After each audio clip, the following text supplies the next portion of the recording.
For the past 6 months, Lois Zegers has hunkered down in her sewing room day and night. First you gotta cut the strips and then you gotta iron them.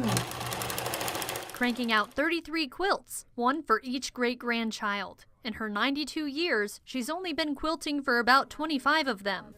My daughter, my second youngest, passed away just in October.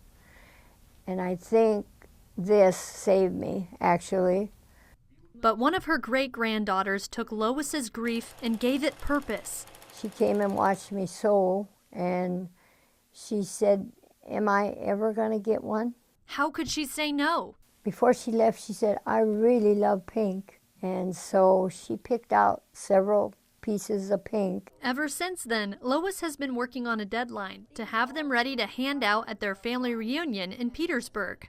I'm a kind of determined person, and I didn't want them not to have it. Now, the 92-year-old has accomplished much of this project on her own, but she's also relied on the hands of her faith community at St. John the Baptist Catholic Church. She meets with ladies every Tuesday from 1 to 4 p.m.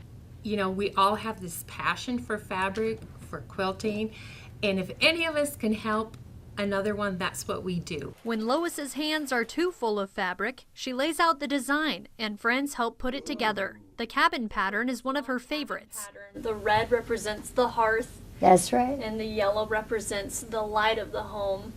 Is that what you're hoping your great-grandkids will feel, is just all the warmth that you put into these creations? Yes, and I am sure they will too.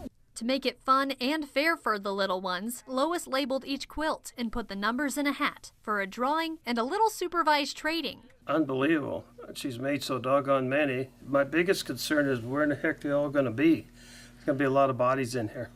Somehow, the Zegers fit about 70 of Lois's descendants into her home. The smiles, however, were bigger than the room. I know they'll remember me because I love them and they love me. But this is something that they can look at and say, my great-grandma made this. And that is bragging rights.